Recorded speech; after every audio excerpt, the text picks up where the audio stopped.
Ladies and gentlemen, boys and girls, welcome to another episode of Dear Truth. I'm your host, De.aR. It's been a minute since we chatted. Last time I think I was in Arizona. Yeah, for my homegirl's birthday. I shot a music video out there. Y'all make sure y'all go check out War Ready. I'll link that in the description. And I was talking about gratitude and being grateful, which has actually been great for me.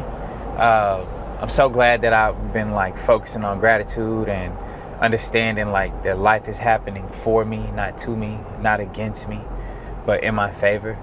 And I just had that belief, you know what I'm saying? I just chose to believe that. I've had enough evidence to say that that's true, but I still had room to doubt, right? But the series of events that led me to this particular video, which I don't even have a topic for, I just feel compelled to talk, right? Long story short, I've been doing a little bit of soul searching, looking for answers outside of the norm, because reality can sometimes be crazy, chaotic, and it's hard to understand at times. It seems unfair if you look at 1 + 1 = 2 all the time, because sometimes 1 + 1 = 17, and you don't even know how they get that, but that everybody accepts it, and you're like, that doesn't make sense. So there has to be some type of higher power, some other order that makes the chaos, the noise, the confusion make sense. And so when I get in those spaces where reality stopped making sense to me, and I can't find my footing, I'm not grounded, I can't get in alignment, I always try to quiet my mind and get in tune with my spirit and balance out my emotions, and as opposed to trying to hit the pavement running, because you'll do all the right things and it just won't work out for you. So got to be some type of order to that, you know what I mean? So I go seeking that. So long story short, on the way to Arizona, I took a listen to Keke Palmer's interview with Oprah Winfrey. So contrary to whatever you guys may think bad about Oprah, I am a huge fan of all of the good that she stands for. So I'll just leave it at that. So you can keep your conspiracies and things that you nor I can prove. I just choose to focus on all the good that she does in life, and that's it. I ignore all the bad things that I hear. So long story short, I'm watching this interview, and she mentions 2 books. One was The New Earth by Eckhart Tolle, and she talked about his gravitation to how in tune he was with every single person that he came encounter with on her show, from the showrunners to the producers, all the way down to the lowest level staff, for lack of better words or whatever, and how he took the time to sit there and talk to each and every individual person, and he didn't separate his personal time from one person to the next. He saw everyone as equal, and so that admiration that she had for him, made me interested in reading the book that they mentioned on that podcast. So on the way home, I downloaded the Audible and I listened to most of it from start to finish, the entire trip, and maybe finished it in the next couple of days or so. And then that book was called The New Earth, and it was all about identifying with the ego. And we all have one, and identifying what it is, how to distinguish your true self from your ego, and how to identify it, how to separate it, how to understand when it's taking control of the situation, as opposed to you thinking from a higher vantage point, or from your soul, or from your spirit, or from source, or wherever you want to put it, right? And that was a good prerequisite for another book that they mentioned, which was A Seat of the Soul, and I forget the author's name, but you can look it up. It's called The Seat of the Soul. And funny thing about that particular book is it's the second book that I ever bought when I really truly started my reading journey. As a kid, I bought little books and stuff like that because you can read a book, take this test on the computer, and you basically save up enough points for all the books that you read and all the tests that you pass to get to go on a school trip at the end of the year. Well, I only went on one trip. Let you know that I wasn't a big reader in the past. But these days, I really, really like and I really, truly enjoy reading. And so, long story short, the first book that I've ever bought on my reading journey was The Self-Esteem Prophecy, which is a really, really great book. It's a fiction book, but it's so in alignment with the evolution of humanity and spirituality that it almost feels true in a sense, depending on how, like, your perspective. And then the second book that I bought, which I never read up until now, was The Seed of the Soul. And the reason why I bought those two books is because I was a huge, like, Jay-Z fan at the time when I started doing music. He was like at the top of the totem pole of rap. And so I respected his accomplishments in the genre of music. And so I was like, I want to, make it that far, if not further than that. So what are some of the things that he does? What are some books that he read? I knew that, like, a lot of secrets to unlocking your truer self or your perspective or your consciousness or your ability to see things from a different vantage point was through reading. And so those were two books, along with The Purple Cow, which I need to actually go back and read for whatever reason. I think I read that like a couple years back, but I'll go back and check it out again. Like, funny thing, side note, when you read one book, don't think that you've understood everything there is to know about that book. If you reread a book for the second time, it will definitely make more sense and be more enlightening the second time, as though you've never even read the book ever. Like, I've read several books like multiple times, and each time it's a different story than the one that I read the first time.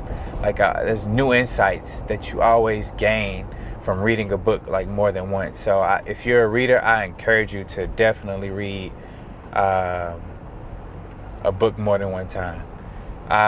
So back to the story at hand. Yeah, so I downloaded,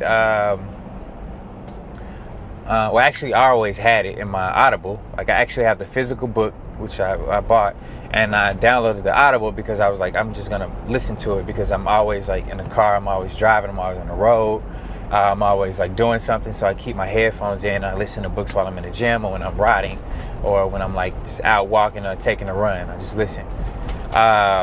So I had the Audible and I decided to listen to that second. And when I tell you that the order in which I read those two books was so in sync with what I'm trying to achieve in life and trying to understand about, who I am as a person, what I'm here to do, you know what I'm saying? Like, what I'm put on this earth to accomplish.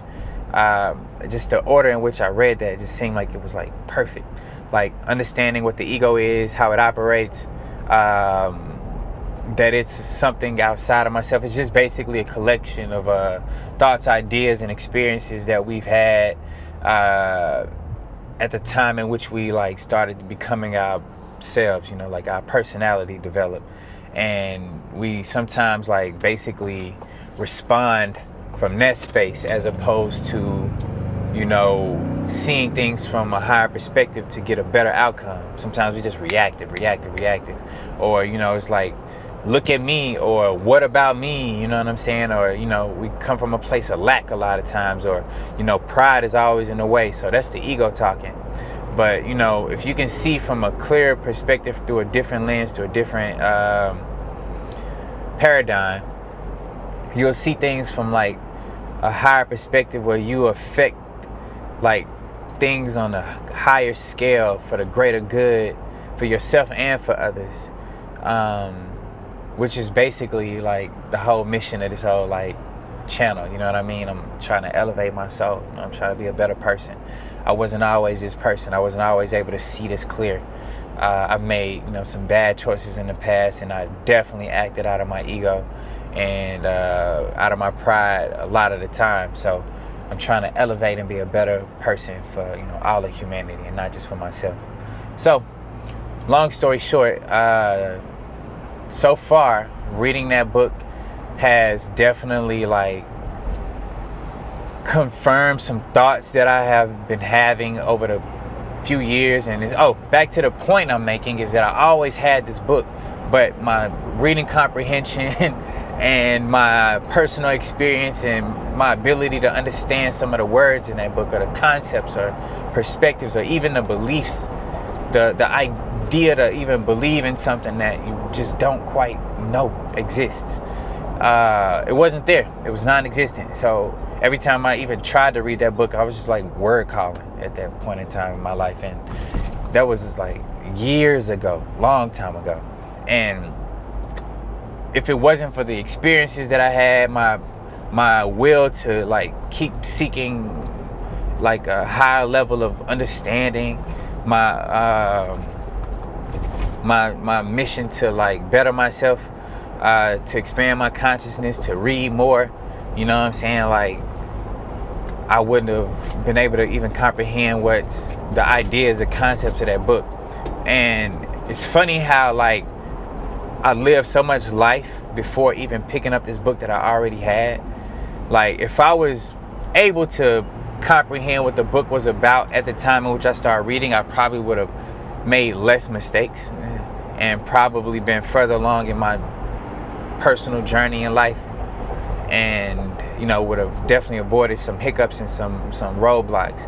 But that's neither here nor there. But I'm glad I survived, to be able to pick this book up at a later time and read it and understand that, man, these thoughts, these ideas, these concepts that I just been holding in my mind without even having any tangible proof that they even truly existed, to pick this book up and to hear somebody say or read what someone said and understand that, man, they speaking from a place of an experience that I always thought was like true or possible, or they put into perspective something that was a little bit out of alignment that makes so much sense now. It's like, now I get it. So one of the things that it talked about in Seat of the Soul is like relationships, right? How your relationship with someone is a key to unlock things about yourself if you learn to, just take the higher path, basically, like turn the other cheek. Like, what's the saying that Jesus said, like, if they slap me in the face, turn the other cheek and let them slap you on that side too? Or if you just take my shirt, take my coat too, however that saying goes. Now, a lot of people don't agree with that. We're quick to hit back. But the point of it all, and also too in A New Earth by Eckhart Tolle, you understand that you're dealing with people's ego, right? And all the ego is just behavior that's been instilled in a person's personality. So they're acting unconsciously. You ever seen like two people arguing and then they get into a fight, and then at the end of the fight they come to their senses and realize that it just wasn't worth it? Or you ever seen somebody do something and they make a mistake and then they cry about like, I wish I would have never did that? Well, there's a path that a person can always take where you don't have to make that mistake. You know what I'm saying? That's called acting out of wisdom.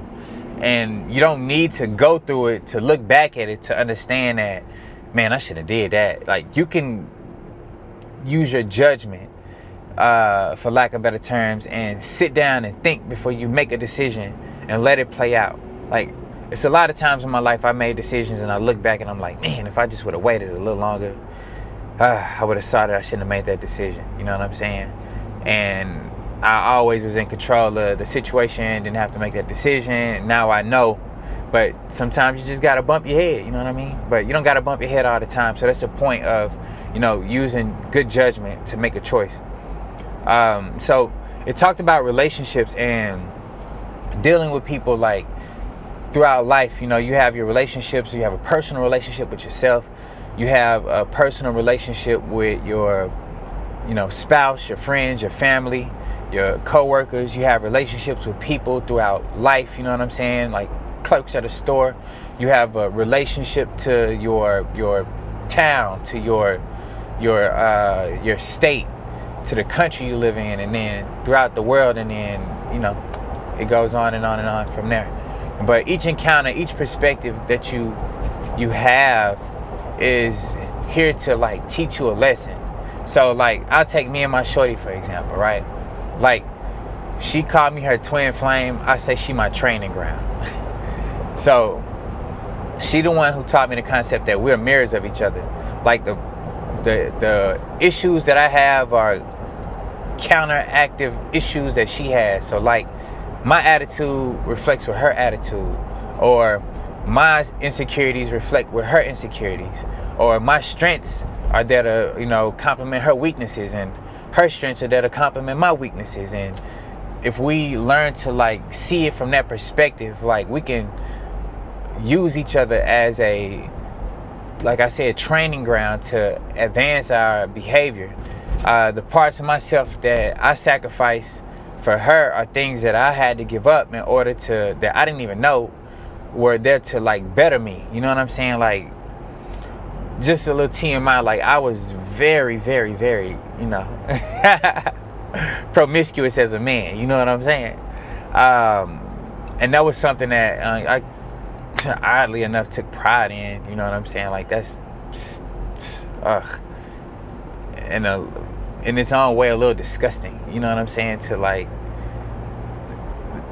have so many girlfriends, if that makes sense. You know what I'm saying? Like, who am I? I thought I was a player. Play myself.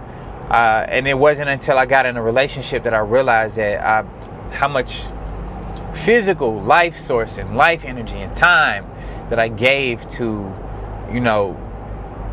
trying to be cool because I got more than one girlfriend or something like that. Like, first of all, like, I wasn't being 100% honest. You know what I'm saying? Like, I was definitely,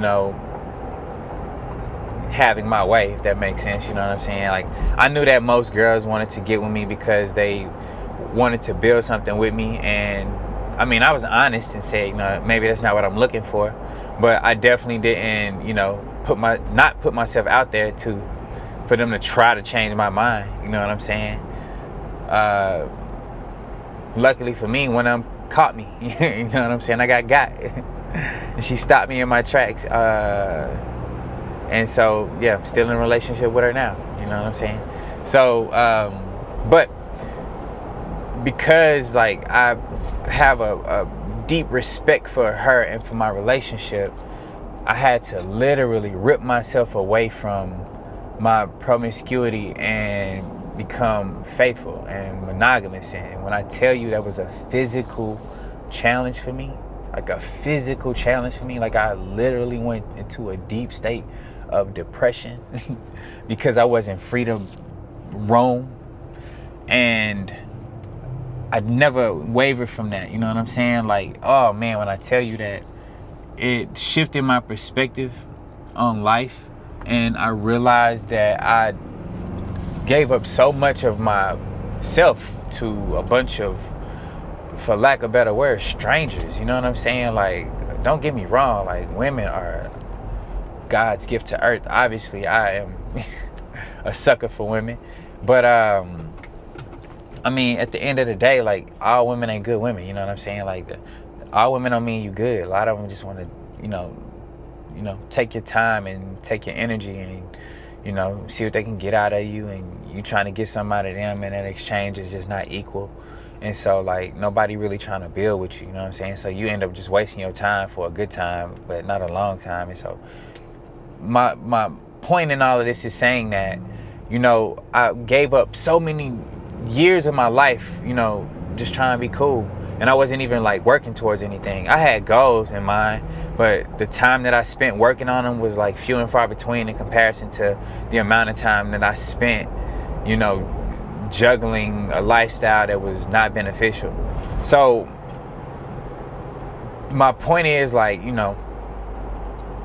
I would challenge you and ask you, like, in what areas are you, wasting your time when there's a dream in the back of your mind that you're not, working towards? You know what I mean? Like, you might be playing video games all the time, but you want to be a a business owner. You know, I always talk about entrepreneurship and, you know, owning a business, and I always talk to you about chasing your dreams and following your heart and things of that nature, because that's a calling that you have that's like higher than where you currently are at any given time. You know what I'm saying? Like, playing the game is fun, but you know, it don't put no money in your pocket.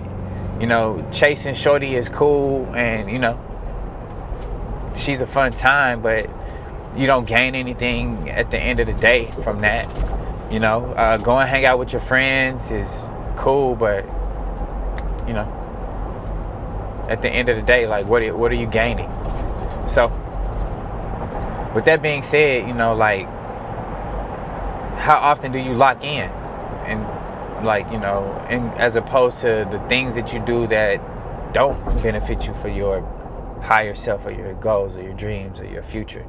You know, you might be trying to buy a house, but you go into the club all the time, like, you know, hey man, that don't add up. And long story short, your ego will pull on you and tell you, man, I can do it this one time, I can do it this one time. And over the time of accumulation, you build this whole other self that does that action that doesn't benefit you, as opposed to doing the other action that does benefit you. So the relationships that you have, you know, are, especially intimate ones, are put in place for you to grow, and for you to get rid of old habits that no longer serve you.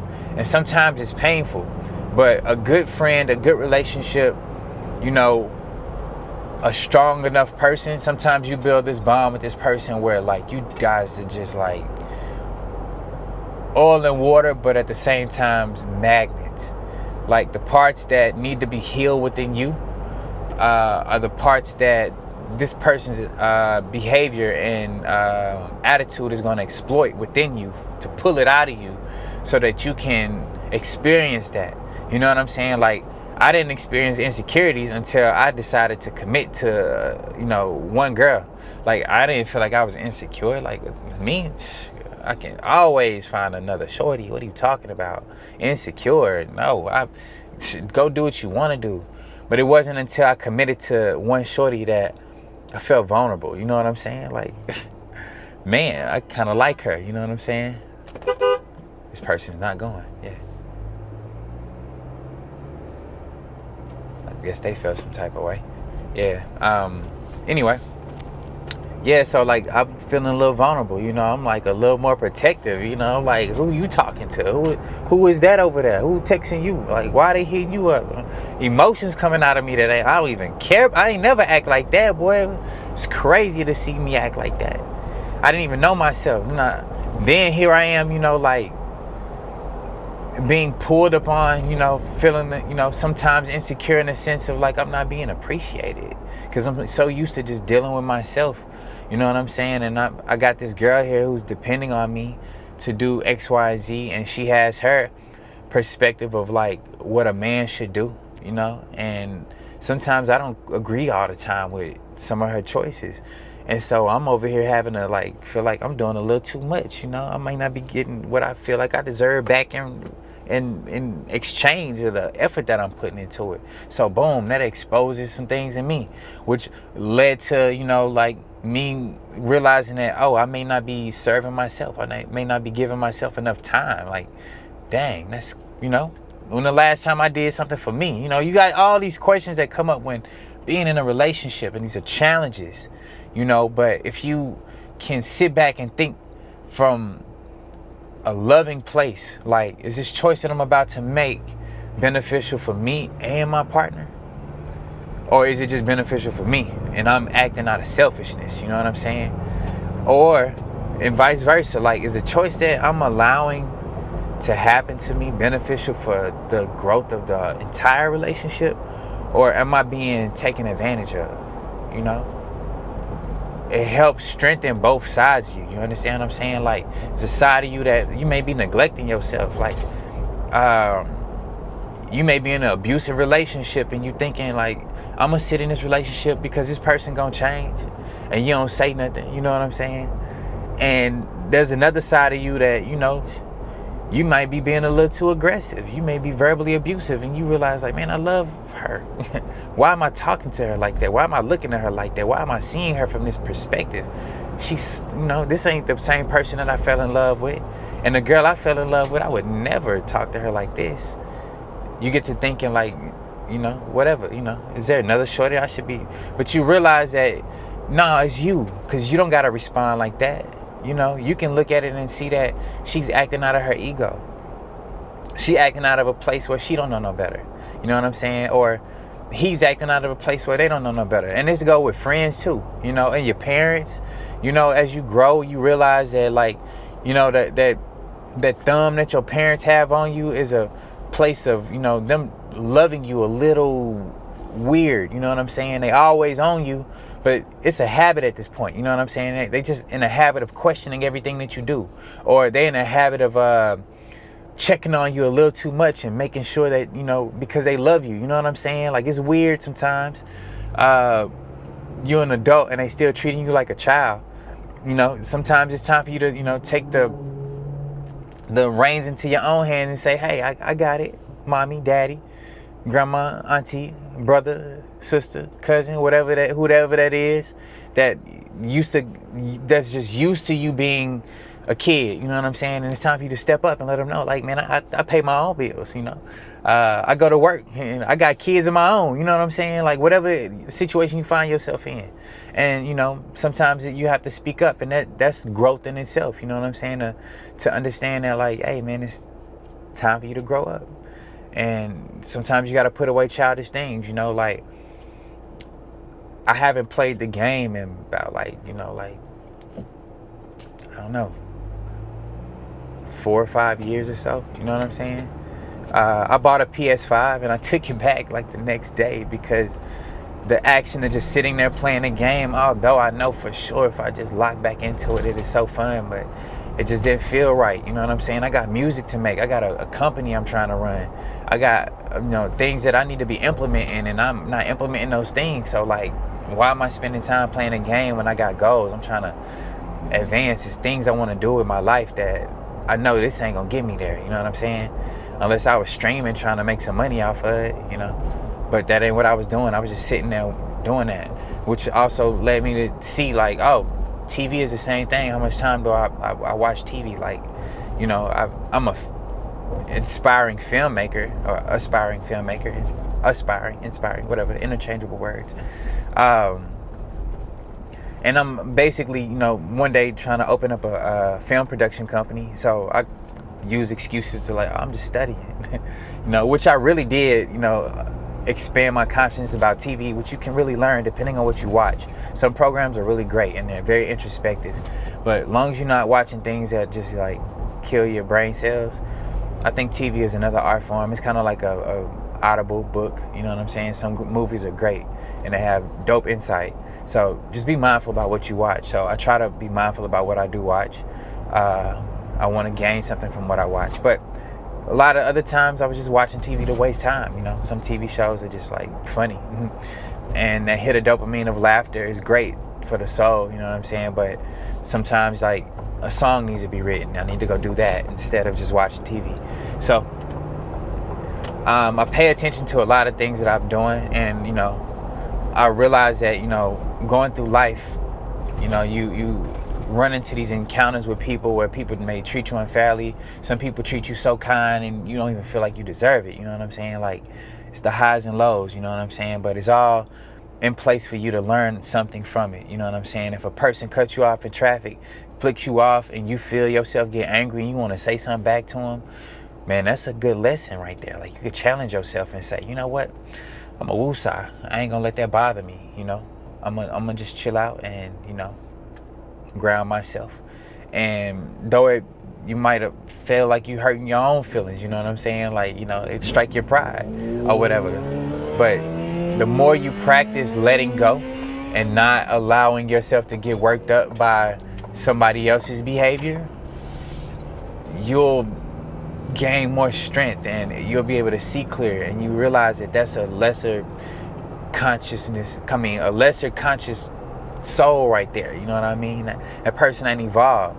that person will make more mistakes than you. You know what I'm saying? Because they can't see from the vantage point that you have of a place of peace and calm. They're reactive. You're less reactive. And the more you become less reactive, the more peaceful your life is. And man, when I tell you, like I tweeted today because it was kind of funny that I'm the same person who used to ride around with a pistol and an attitude.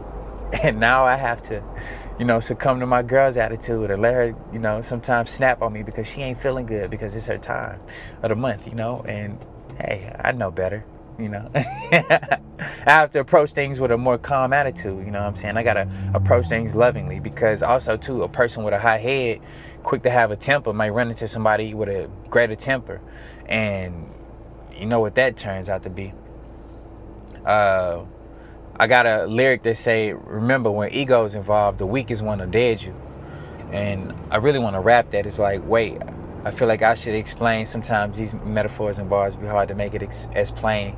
Like, let's say for instance, you and somebody into it, y'all going back and forth about something, about who gonna do it. If y'all put y'all feelings aside and both of y'all swallow y'all pride and open your eyes, you realize you really want the same thing, just from a different side. And it says, if you right, you feel good. If they right, they feel good. If good is what y'all both want, instead of fighting, find joy more. And so that's a really dope lyric from a song I wrote. Yeah.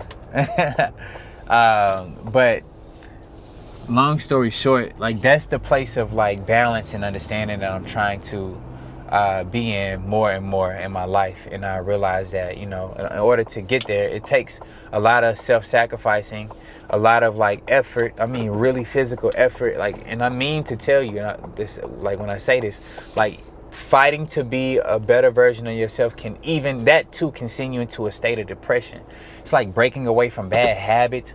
Like anybody with a habit, you understand if somebody takes that away from you, especially without, you giving them permission to, and they get in the way. Like say for instance, you smoking, right? And somebody say, I'm gonna take your cigarette, and they throw your smokes away or your weed away. Like you will be mad, although they doing it for a greater cause. Like you are mad. Like let you be a somebody who drinks all the time and somebody pour your liquor down the drain. You are mad. Let somebody throw your snacks away. You had chips, but you need to be eating some fruits and vegetables, and they throw your chips away and your snacks and your candy. You will be mad. The anger itself is like a great like signal that you are not in alignment. And if somebody can trigger you to make you that mad that easily just by throwing something away from you that is bad for you anyway, oh man, you are out of alignment. That means you ain't peaceful all the way. And the quicker you get mad is the further away from your alignment of your higher self that you can possibly be. So I'm at the crib and I want to leave you guys with this. Use your emotions as a guidance system. If you get mad easily, if you get out of alignment easily, you get upset easily, if you can't shake back and be happy and joyous and at peace easily, then you got a little work to do. And we all fall off the high horse like all the time, you know what I'm saying? But those who can stay on the high horse and control their emotions and come to self faster, sooner, as opposed to allowing yourself to stay in stress and bothered by, problems and stuff like that. Because I'm going to show you something. At the end of the day, I'm going to leave you with this. When you are mad, you are mad. You feel it in your chest. You feel it in your body. You feel it in your, being. Your head gets hot. If somebody makes you mad, you're the only one who really truly experiences that pain. You know what I mean? And let me take these off. You're the only one who experiences that pain. And it lives in your body. And that is causing you discomfort, you dis-ease. And I promise you, I do not like when people use words and break them down like that. But the real origin of the word dis-ease means to not be at ease. So the origin of disease, like problems in your body, is that, I swear, it's like an alignment. I can't even deny it. I really don't like when people do that. Like they get on videos and like dis-ease and they try to use that. But it's true. Like you're not at ease. You're not comfortable.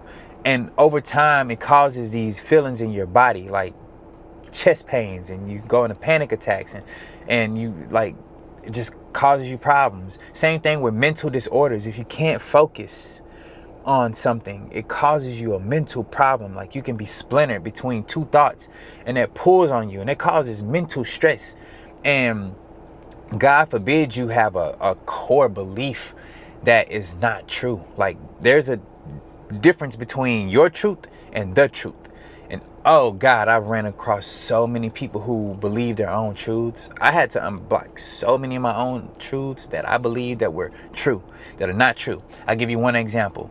Let me think of something. Actually, I won't give you an example because it'll take too much time. I don't have the time. You understand what I'm saying? You get the concept. So I'm gonna leave you with this. Like, do your best to feel yourself. Get in tune with your emotions. Your emotions are a guidance system. If you don't feel good and happy and joyous, you're out of alignment. Or calm. Calm is like dead center. You can be too happy and like, oh, I'm happy, and run off the road because you're not paying attention. So that's a whole nother topic. But when you feel bad, angry, depressed, sad, like down, pain, and like hurt, like you just feel bad, crying, upset, you're so out of alignment. Those are what you would call like your negative states of consciousness, or lower vibrations, or however you want to put it. But when you feel like calm, centered, joyous, happy, laughter, those are higher vibrations. You can vibrate too high and like you moving a little too fast, and boom, that's what I'm talking about. You're not paying attention. So a calm state of mind is like the center, it's the balance, it's the focus. So use that as your guidance system. You know when you feel happy, you know when you feel sad. You know when you feel joyous, you know when you feel angry. You know when you feel good, you know when you feel pain. So use that as your guidance system. Let life teach you. When you run into a situation, use your emotions as your guidance system. And if you feel like you're angry, upset, sad, hurt, you're out of alignment. That means that you're looking at the situation from a belief that doesn't serve you. It means you need to work to find a way to change that belief. Look at it from a different perspective. Like if you calling somebody and they don't call you back and you get mad, you're getting mad. That means that you're upset about something. You need to dig deep within yourself, do some soul searching, and figure out, why does this situation make me mad? What about it makes me mad? It could be fear that you're worried that they're unsafe, and you love them so much and you want them to be safe, so you need to know if they're safe. Like, that causes you anxiety. Or maybe you have an insecurity and they're doing something with behind your back that you wouldn't want them to do, and they sneaking around, and you need to know because you're afraid. Like, that all stems from fear. You understand what I'm saying? So it's been a really great video. I'm pretty sure I love this video. So I'm gonna leave you guys at that. Take heed to that lesson. I hope that made sense to you. As always, I wish you guys nothing but love, prosperity, happiness, joy, peace in your life, balance in your life. And I'll catch you guys on the next video. I'm gonna give me something to eat. So, one.